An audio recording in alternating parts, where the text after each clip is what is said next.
வணக்கம் நண்பர்களே. இன்னைக்கு நம்ம கல்யாண வீட்டு ரசம் எப்படி செய்யறதுன்னு பார்க்கலாம். ஒரு 200 கிராம் தக்காளியை நம்ம வேக வச்சு எடுத்துக்கலாம். தக்காளி வேகறதுக்குள்ள நம்ம மசாலா ரெடி பண்ணிக்கலாம். இதுக்கு மிளகு 1 ஸ்பூன், சீரகம் 1 1/2 ஸ்பூன், வெந்தயம் 1/2 ஸ்பூன், 2 ஸ்பூன் மல்லி. இதை சேர்த்து நல்லா பவுடரை அரைச்சிக்கலாம்.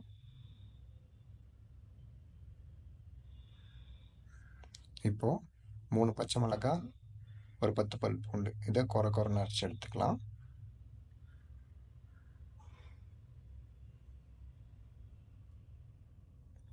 இப்போ ஒரு 10 நிமிஷம் தக்காளி நல்லா வெந்துருச்சு. இதை ஆற வச்சு தோல் உரிச்சிட்டு நல்லா மைய அரைச்சி விழுதாக எடுத்துக்கலாம்.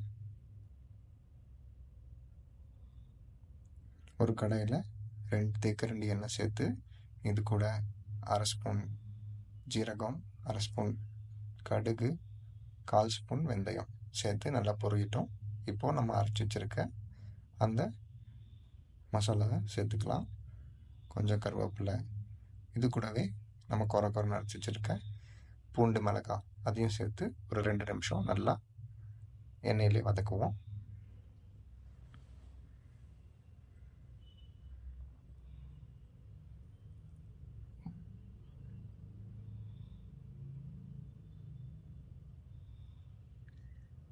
இப்போது நம்ம இது கூட அரைச்சி வச்சுருக்கிற தக்காளியில் ஒரு 200 ml தண்ணி சேர்த்து இது ஒரு 5 நிமிஷம் நல்ல மீடியம் ஃப்ளேமில் கொதிக்க விட்டுக்கலாம்.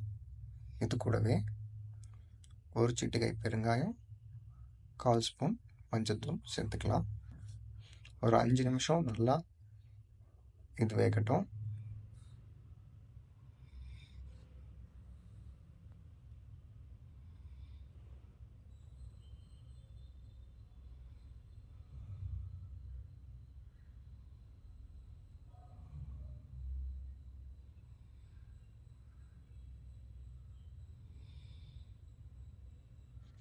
இப்போ இது நல்லா கொதிச்சிருச்சு. இது கூடவே இப்போது நம்ம ஒரு எலுமிச்சம்பழ புளியை 800 ml தண்ணியில் கலந்து இது கூட போட்டுக்கலாம்.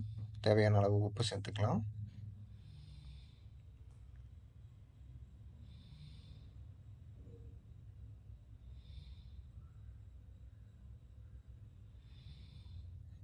கொஞ்சம் மல்லி இலை. ரசத்தை நம்ம கொதிக்க விடக்கூடாது.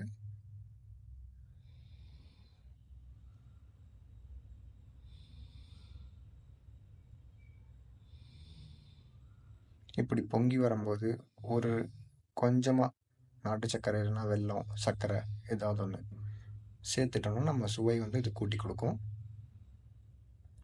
சுவையான கல்யாண வீட்டு ரசம் தயாராகிடுச்சு நண்பர்களே. இதை வீட்டில் செஞ்சு பாருங்கள். பிடிச்சிருந்தா நம்ம சேனலை சப்ஸ்கிரைப் பண்ணுங்கள். இந்த வீடியோவை உங்கள் குடும்பத்தினருக்கு பகிர்ந்துங்க. நன்றி, வணக்கம்.